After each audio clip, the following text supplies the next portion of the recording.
Bueno, primeramente a mí me tocó la ruta de la cetogénesis y metabolismo de los fosfolípidos, lo cual hace que la cetogénesis se encargue del metabolismo de carbohidratos y lípidos. De ahí derivan 5 funciones, las más importantes, las más importantes fueron para mí que los ácidos grasos en la beta-oxidación generen moléculas de acetil. También que los triglicéridos constituyen un sistema de energía. ¿Qué son los triglicéridos?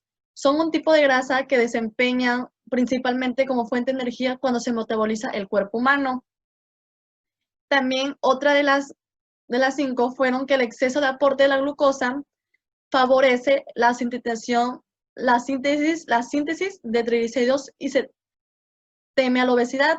También la disminución de los niveles de glucosa y la preparación para el ejercicio y situaciones de estrés, ya que provocan la degradación de los ácidos grasos y triglicéridos. También, por ejemplo, la disminución en el aporte de la glucosa favorece la degradación de triglicéridos y se movilizan la grasa de puntos del tejido nervioso, del tejido adiposo. También, por ejemplo, la cetogénesis primeramente llega al hígado, donde utiliza el acetil para formar cuerpos cetónicos, ya que ese acetil proveniente de la beta-oxidación se forman cuerpos cetónicos en el hígado, originando acetoacetil. Ese acetil provoca que se unan 2 vías, las cuales son, por ejemplo, que desolación catalizada por la acetil-CoA desacilosa. También que después por una ruta más compleja, donde por ejemplo el acetil se oxida en CO2 y en agua, o sea H2O, en riñón, músculos, corazones, cerebros y también testículos, ya que por medio de la beta-cetotiolasa que producen 2-acetil-CoA.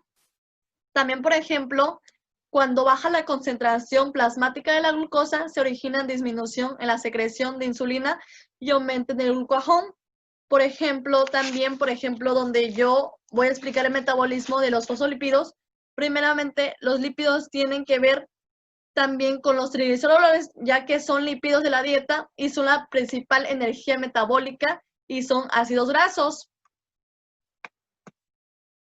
Por ejemplo, los lípidos indispensables en la estructura celular y el metabolismo. Por ejemplo, también después los fosfolípidos son complementos de las membranas biológicas.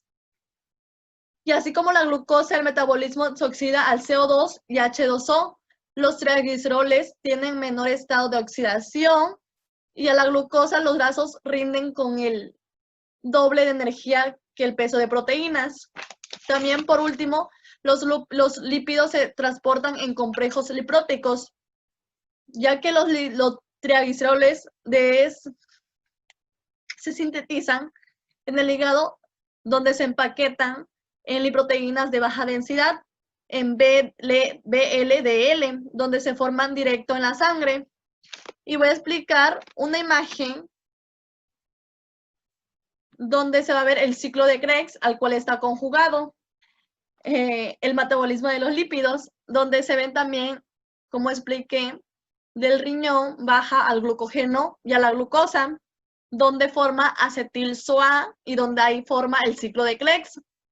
También donde se ve la neuglucogénesis y también de la beta-oxidación surge el ácido graso de los ácidos grasos de la acil-CoA más canitina, y donde la beta-oxidación de ahí forman cuerpos cetónicos, de cual derivan al cerebro, al corazón y al riñón y más funciones. Y bueno, eso sería todo. Mi nombre es Alondra Ariana Moreno. Buenos días, compañero. Mi nombre es Jesús Rafael Maceda González, lo cual les voy a explicar el ciclo de la urea. Es un proceso metabólico en el cual se producen los derivados proteicos y se genera urea como producto final. El ciclo de la urea o de la ornitina es un ciclo que especialmente se da en el hígado y en los hepatocitos, mitocondrias y citoplasma. El ciclo empieza en la mitocondria con el CO2 más el amonio. Esto a su vez entran en contacto. Esta reacción para así formar un carbonil fosfato. Esto sucede gracias a una enzima llamada carbonilfosfato sintetasa, requiriendo un cofactor de N-acetilglutamato, y para que esta reacción se lleve a cabo se necesitan 2 ATPs. Entonces, la ornitina con el carbonilfosfato se combinan, y esta combinación se forma la citrulina por la enzima ornitina transcarbamilasa. Entonces la ornitina emigra de la mitocondria y trabaja en el citosol. La citrulina se le agrega el aspartato, formando el arginino succinato. Esto se va a requerir un ATP. Ya teniendo el arginino succinato, se forma el fumarato mediante una enzima llamada arginino succinasa, formando así la arginina. El fumarato puede salir del ciclo y a la mitocondria se introduce. Puede ser un intermediario para entrar al ciclo de Krebs. Continuamos con la arginina. Se convierte en 2, en ornitina y urea. La urea sintetizada se va al riñón y luego es secretada mediante la orina. Y esto a su vez, la ornitina te retorna a la mitocondria para así generar otra vez el ciclo de la urea. El ciclo del ácido cítrico, ciclo de Krebs o ciclo de los ácidos tricarboxílicos tiene como principal función obtener energía tanto de carbohidratos como de lípidos y proteínas. Este ciclo se lleva a cabo en las mitocondrias de todas las células, con excepción de los eritrocitos o la retina. Es una ruta que presenta angiospermas porque tiene funciones catabólicas como son la oxidación de los glúcidos, los ácidos grasos y las proteínas para generar energía, y funciones anabólicas como son algunos intermediarios que son precursores biosintéticos. Como podemos ver, cuenta con 8 reacciones, comenzando con el acetato, que se condensa junto con el acetilcoenzima A para formar citrato gracias a la enzima citrato sintetasa. Posteriormente, gracias a la conitasa, el citrato se isomeriza llegando a isocitrato. El isocitrato se descarboxila y se oxida hasta formar alfa-cetoglutarato o 2-oxoglutarato por la enzima isocitrato deshidrogenasa. Después, el 2-oxoglutarato por la enzima 2-oxoglutarato deshidrogenasa se descarboxila y se oxida hasta llegar a succinil enzima A. El succinil enzima A genera un enlace fosfo de alta energía, que es lo que conocemos como GTP o fosforilación de niveles de sustrato, llegando al succinato. El succinato se oxida gracias al succinato deshidrogenasa formando fumarato. Posteriormente el fumarato se le adiciona una molécula de agua y gracias al fumarasa produce malato. El malato se oxida y gracias a la intervención de la enzima malato deshidrogenasa, volviendo nuevamente a oxalacetato. Y así vuelve a seguir el ciclo una y otra vez. Cada vez que se realiza el ciclo, el rendimiento energético es de 12 ATP. Y bueno, todas las reacciones que se presentan son reversibles a excepción de 3, que son el citrato sintetasa, el isocitrato deshidrogenasa y el alfa-cetoglutarato o 2-oxoglutarato, que son irreversibles. Buenos días, compañeros. Mi nombre es Itlali Vázquez Ruz y yo les voy a hablar sobre la fosforilación oxidativa. Bueno, este es un proceso en el cual se genera ATP. Ocurre de 2 maneras, puede ser en los procariotes y en los eucariotes. Dentro de los procariotes, esta se lleva a cabo en la membrana plasmática y en los eucariotes se realiza dentro de la mitocondria. Para realizar este proceso existen 2 etapas, que es la oxidativa y la fosforilativa. En la oxidativa es donde ocurren todo lo de la transferencia de electrones y son reacciones de tipo redox que van de la cadena respiratoria. Bueno, aquí se reciben electrones que vienen desde el ciclo de Krebs y llegan en forma de FADH2 y NADH. y estos pues son anclados con la mitocondria. Estos electrones al final son reducidos y quedarán siendo únicamente agua. Bueno, y en la fosforilativa es donde participa la enzima ATP sintetasa. La ATP no forma parte de la cadena respiratoria, sin embargo, se encarga de fosforilar el ADP y de producir el ATP. Bueno, y aquí pues se realizan una carga de fosforilación entre ADP y produciendo el ATP, el cual lleva una ecuación que es ADP más P1, que es igual a el ATP. Esta etapa también es conocida como dergónica, que es la formación de enlaces químicos que se llevan dentro de la fosforilación oxidativa, y aquí es donde proceden a formar los 34 moléculas de ATP, que es la que van a balancear lo energético dentro de la glucólisis y el ciclo de Krebs. Y de aquí se lleva una reacción general, en la cual es una reacción aerobia, que queda de la siguiente manera, que es C6H12O6 más 6O2, que es igual a 36 moléculas de ATP más 6 CO2 más 6 de hidrógeno, y sería todo. Mi nombre es Lacey Saray Valle Sandoval y les voy a explicar sobre la ruta de las pentosas fosfato. Bueno, esta es una ruta degradativa de la glucosa y ocurre en el citosol. Esta tiene como una finalidad de producir NADPH, que es una coenzima que va a ser utilizado en la biosíntesis de los ácidos grasos, y ribosoma 5-fosfato. Bueno, esta ser utilizado en la síntesis de los nucleótidos y en la síntesis de los ácidos nucleicos. Bueno, esta ruta tiene dos fases, la fase oxidativa y la fase no oxidativa. Bueno, en la fase oxidativa va a iniciar con la entrada de una molécula de glucosa que posteriormente pasará a glucosa 6-fosfato. Y después pasará a 6-gluconato, y de 6-gluconato pasará a 6-fosfoglutonato. Bueno, después se producen 3 moléculas de ribosoma 5-fosfato por una serie de reacciones enzimáticas. Y bueno, de ahí va a seguir lo que es la fase no oxidativa.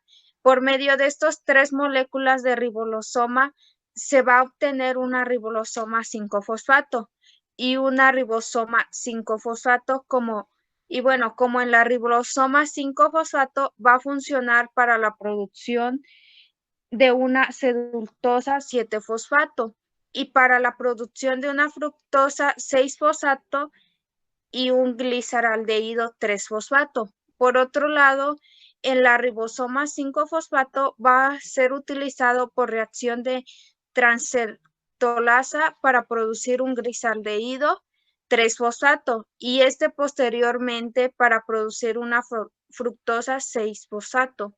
Y bueno, esta ruta tiene como función es que va a producir las pentosas necesarias para la producción de ADN y ARN para las células nucleadas.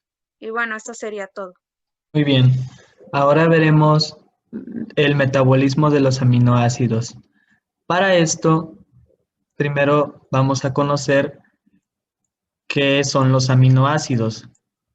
Los aminoácidos son compuestos que se combinan para formar proteínas. Lo que nos lleva a la siguiente pregunta. ¿Cuál es su función en el cuerpo humano? La principal función está en el metabolismo energético. Ahora, ¿cómo es que se metabolizan estos aminoácidos?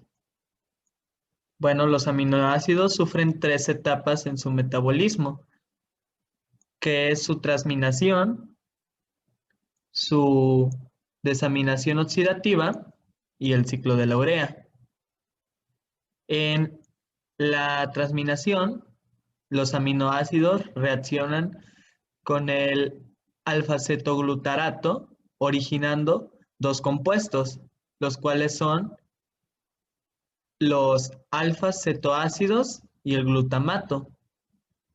El grupo amino del aminoácido se capta por el alfa-cetoglutarato y pasa a ser parte del glutamato, para después ser eliminado como un amoníaco. En cuanto a la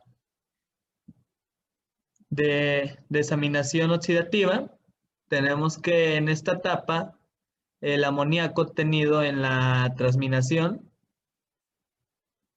originado a partir del glutamato, con la ayuda del dióxido de carbono y 2-ATP, se transforma en carbamilfosfato. Y posteriormente, en el ciclo de la urea, aquí el carbamilfosfato se incorpora al ciclo de la urea con ayuda de la ornitina. El ciclo de la urea tiene como fin eliminar el excedente de amoníaco que resulta del metabolismo de los aminoácidos. Entonces, posteriormente seguimos con los alfa-cetoácidos, los cuales igual hay tres.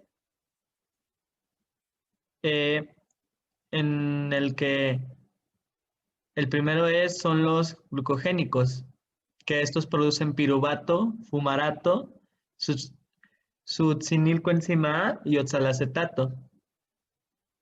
Después siguen los glucocetogénicos.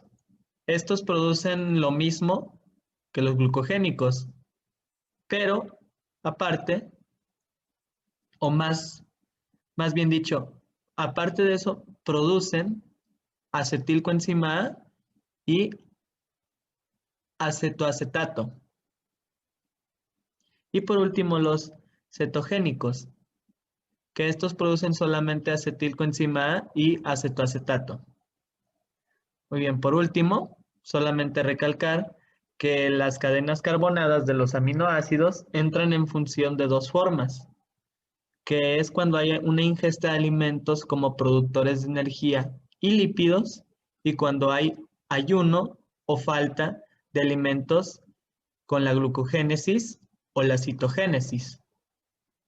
Y para finalizar, tenemos aquí una imagen alusiva de lo que vendría siendo el metabolismo de los aminoácidos. Mi nombre es Ángel David Espinosa Barrera y les voy a hablar sobre la beta-oxidación, el cual es un proceso catabólico de los ácidos grasos que se produce mayoritariamente en la matriz mitocondrial, aunque también se puede llegar a producir dentro de los peroxisomas. La beta-oxidación consta de 4 pasos, los cuales son oxidación por FAT, hidratación, oxidación por NAD y la tiólisis. El primer paso es la oxidación del ácido graso activado por FAT. La enzima acilcoenzima descifrogenasa es una flavoproteína que tiene el coenzima FAT unido covalentemente, que cataliza la formación de un doble enlace entre carbono 2 y carbono 3. Los productos finales que se obtienen de esto son FAT-H2 y un acilcoenzima beta insaturado, ya que el carbono beta del ácido graso se une con un doble enlace al perder 2 hidrógenos.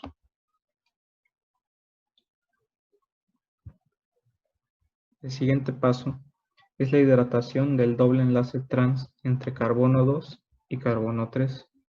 Esta reacción es catalizada por enoilcoenzima hidratasa y se obtiene como resultado un beta-hidroxiacilcoenzima A. El tercer paso es la oxidación de beta-hidroxiacilcoenzima A por el NAD. Esta es catalizada por la beta-hidroxiacilcoenzima A descifrogenasa Esto convierte al grupo hidroxilo del carbono beta en un grupo cetónico. Y el producto final que se obtiene de esto es 3-cetoacil coenzima A, con lo que el carbono beta ya ha sido oxidado y está preparado para la adición.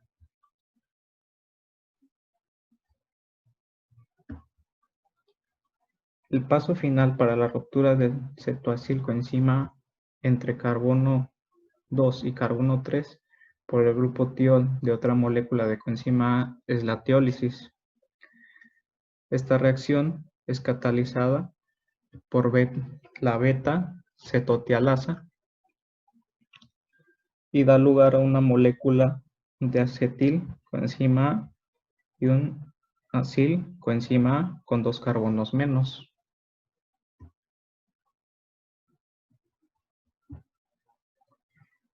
Estas 4 reacciones continúan hasta que la adición completa de la molécula en unidades de acetil coenzima A. Por cada ciclo se forma una molécula de FAT2 y una de NAT y una de acetil coenzima A. La glucólisis se lleva a cabo en el citoplasma de la célula. Consta de 3 pasos reversibles y 7 irreversibles. Puede ser anaerobia y aerobia. El primer paso de la glucólisis consiste en la fosforilación de la glucosa mediante la exoquinasa. Bueno, en este paso se produce la fosforilación de la glucosa mediante la enzima exoquinasa a través de un grupo fosfato de una molécula de ATP de la glucosa, convirtiéndola en glucosa 6-fosfato. En este paso, la molécula de la glucosa se vuelve mucho más activa y es incapaz de salir de la membrana celular. Esto asegurando que la reacción de la glucólisis se llevará a cabo dentro de la célula. Bueno, el segundo paso es la isomerización de la glucosa 6-fosfato en glucosa 6-fosfato isomerasa. En este paso, la glucosa 6-fosfato se isomerasa en una molécula de fructosa 6-fosfato mediante la enzima de glucosa 6-fosfato isomerasa. Bueno, en esta reacción no se produce ni se genera ATP ni NAD. El tercer paso de la glucólisis es la fosforilación de la fructosa 6-fosfato mediante la fosfofructoquinasa. En este paso se vuelve a consumir una molécula de ATP, ya que la fructosa 6-fosfato recibe un ion de fosfato en su carbono número 1 mediante la enzima fosfofructoquinasa y se convierte en fructosa 1,6-bifosfato. Ese paso es reversible. Ya el paso número 4 es la producción de dioxiacetona fosfato y gliceraldehído 3-fosfato mediante la aldolasa. Bueno, en este paso la molécula de 1,6-bifosfato se parte en 2 moléculas de 3 carbonos cada una de ellas, que son la dioxiacetona fosfato y el gliceraldehído 3-fosfato mediante la aldolasa. Este es un tipo de reacción reversible que depende mucho de la concentración de sustratos que hay en la célula. Y bueno, el paso número 5 es la isomerización de dioxiacetona fosfato en gliceraldehído 3-fosfato mediante la triosa fosfato aldolasa. Bueno, en este paso, la dioxiacetona fosfato no puede seguir la ruta de la glucólisis, por lo tanto es necesario que se isomerice en una molécula de gliceraldehído 3-fosfato. Esto a través de la triosa fosfato isomerasa. Bueno, y de este modo el rendimiento de la primera etapa del gasto energético da lugar a 2 moléculas de gliceraldehído trifosfato, que estas posibilitarán que se genericen 4 moléculas de ATP y 2 de piruvato. El sexto paso de la glucólisis es sobre la oxidación de gliceraldehído trifosfato mediante el gliceraldehído trifosfato deshidrogenasa.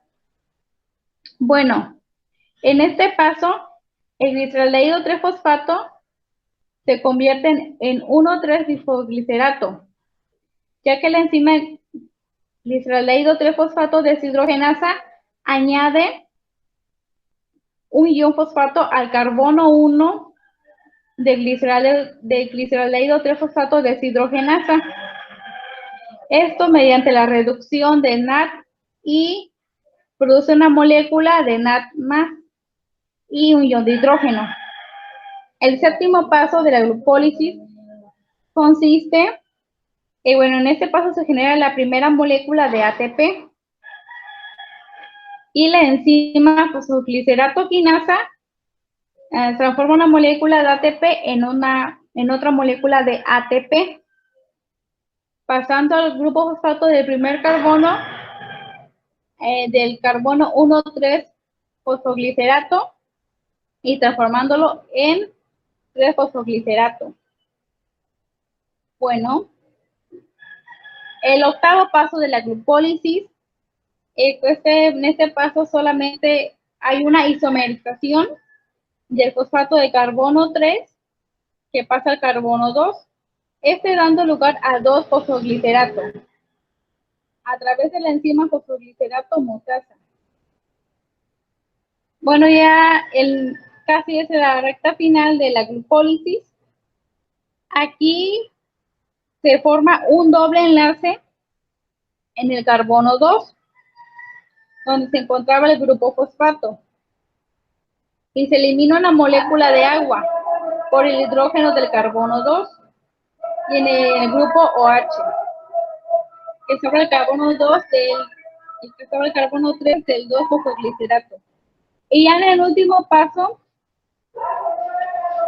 consiste en la desfosforilación del fosfoenol piruvato en piruvato, utilizando la molécula de ADP y otra de ATP mediante la enzima piruvato quinasa. La gluconeogénesis es la conversión de piruvato en glucosa. Es la vía más general e importante para la biosíntesis de los monosacáridos y de los polisacáridos, a partir de moléculas precursoras. El proceso recibe el nombre de gluconeogénesis, que significa la formación de azúcar nuevo. Este proceso ocurre de manera general en todos los organismos. A través de este mismo también se obtienen disacáridos.